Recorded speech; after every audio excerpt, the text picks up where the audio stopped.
Solitary reaper जो William Wordsworth का एक बैलेड है, बैलेड की फॉर्म में है, मतलब परफेक्ट बैलेड नहीं है। फिर मैं वही बात दोहरा रहा हूँ जो मैंने इसकी पोएम को पढ़ाते समय भी आपको बताई थी। और इसके आज कुछ क्वेश्चंस के बारे में बात करेंगे सोलेटरी रीपर के, कि किस तरीके से ये एक लेडी 4 स्टेंजेस में बनाए हैं विलियम वर्ड्सवर्थ ने, और वो कैसे बताता है जब वो एसटी कॉलरिज और अपनी सिस्टर डोरथी के साथ जा रहा था, तो तब वो इसकी बात करता है। और उसने इस पोएम के बारे में जो लिखा भी है विलियम वर्ड्सवर्थ ने, तो वहां पर एक इसने एक बुक पढ़ी थी, उसमें एक लाइन थी, एक चैप्टर था, टूर फॉर द स्कॉटलैंड के लिए एक टूर था, तो वहीं से रिलेटेड इसने वहीं से इस पोयम का नाम निकाला सोलिटरी रीपर। और इससे बताता है कि किस तरीके से इसने एक लेडी का गाना, वो मैं अनमेरिड गर्ल स्कॉटलैंड की, उसका गाना सुना और वो इतना मधुर में लगा कि ऐसा गाना ना तो नाइटिंगेल ने कभी गाया होगा ना कुको ने। तो उसका सुपीरियर है, उसका जो सॉन्ग है, तो उसके ऊपर इसने बात करी विलियम वर्ड्सवर्थ ने। तो उसी के क्वेश्चन आज देख लेते हैं। पोयम को मैं लाइन टू लाइन तो इसे पढ़ा चुका हूँ आपको, उसी में ही सारी चीजें क्लियर हो गई थी, लेकिन फिर भी कुछ क्वेश्चन है इसके, उन पर नजर डाल लेते हैं एक बार।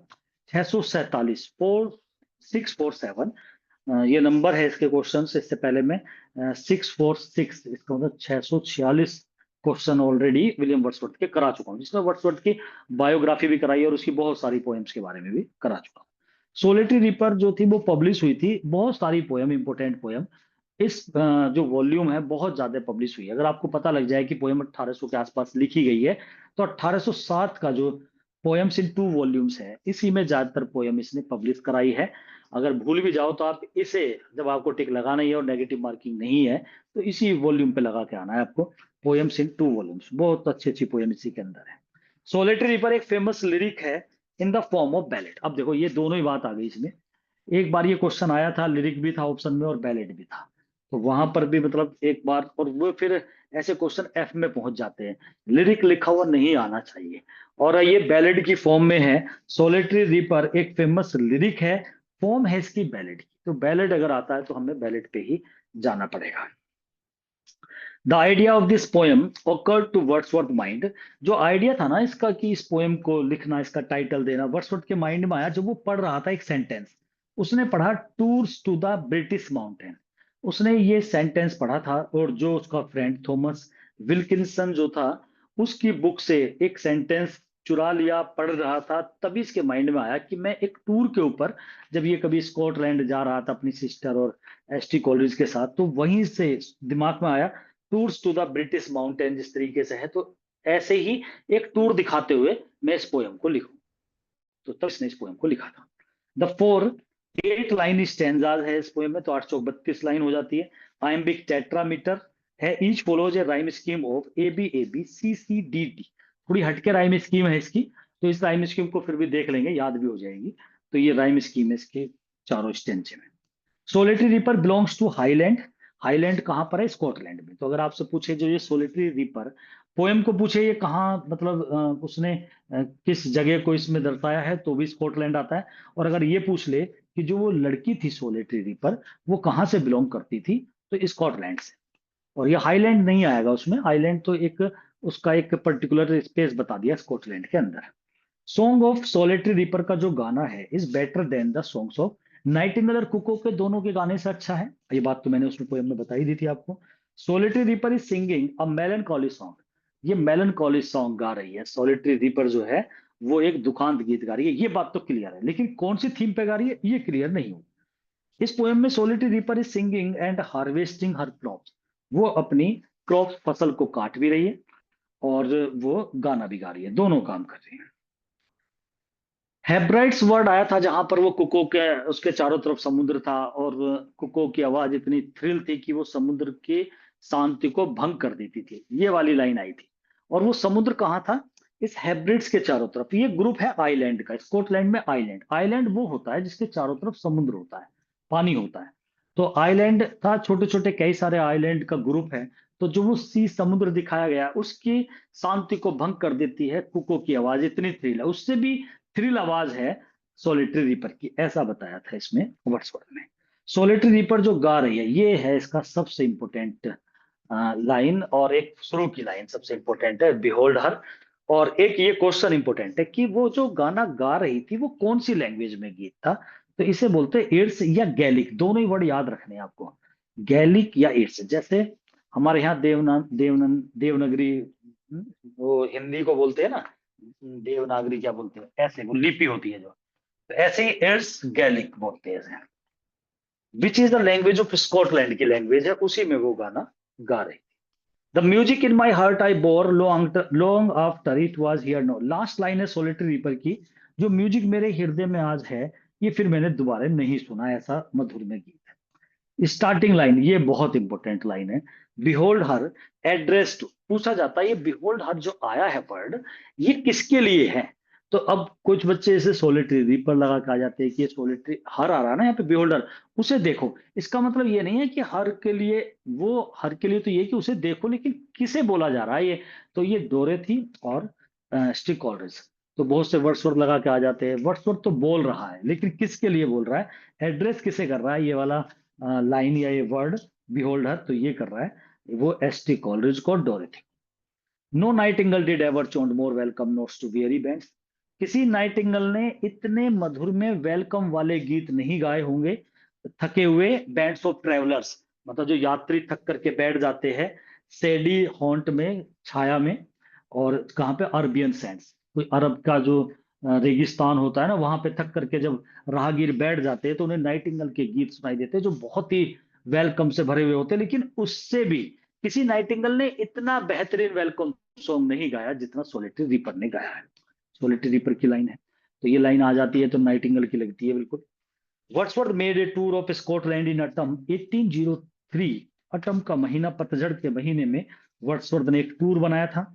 It was his first Scottish tour भी था, पहली बार गया था। ड्यूरिंग विच ही मेट, इसी के दौरान वो इस वाल्टर स्कॉट से यहीं पर मिलता भी है, तो ये टूर था उसका, इसी पे इसने पोएम को बनाया। The words which are used in first stanza में जो वर्ड्स यूज करे हैं वो दिखाते हैं कि लड़की एलोन है। कौन कौन से वर्ड थे, जैसे इसमें सी वर्ड आया तो वो अकेली है, हर वर्ड आया ये भी अकेली के लिए आता है, हर आया, लास्ट लड़की आ गई लेस, सिंगल है, सिंगल लिखा हुआ आया था उसमें, सोलिटरी लिखा हुआ आया, सिंग्स प्रेजेंट इंडेफिनिट में सिंग्स अगर लिख रहे हैं तो वो सिंगल के लिए, मतलब ऐसे भी करके ये भी कहीं क्वेश्चन था तो ये मैंने इसमें लिख दिया। The phrases which are used in first stanza to show that the girl was alone, जो फ्रेज है पूरी, ये तो वर्ड थे पिछली बार, अब वो पूरी फ्रेज क्या थी, सिंगल इन द फील्ड, इसका मतलब अकेली है। सोलेटरी हाईलैंड लेस, लेस भी आ रहा है, सोलेटरी भी आ रहा है तो अकेली है। She cuts and binds, present indefinite बनाया, सी आ रहा है तो अकेली है। Sings a melancholy strength, sings में ऐसा लग रहा है तो अकेली है। तो ये लाइनें हैं। Wordsworth could not understand the language of her song, Wordsworth नहीं समझ पाया कि वो कौन सी लैंग्वेज में गाना गा रही थी उसके, तो वो नहीं समझता था स्कॉटलैंड की भाषा। प्लेनेटिव नंबर्स का मतलब होता है सैड सॉन्ग या म्यूजिक। सिकल जो है वो दराती है, एक इंस्ट्रूमेंट होता है फार्मिंग का, किसानी में यूज होता है। It is use to reap the harvest, ये फसल काटने के काम आता है।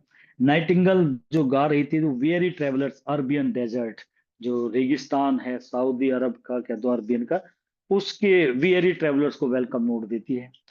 कुको जो गाती है वो स्प्रिंग सीजन का उसका टाइम होता है, वो स्प्रिंग में ही आती है इंग्लैंड।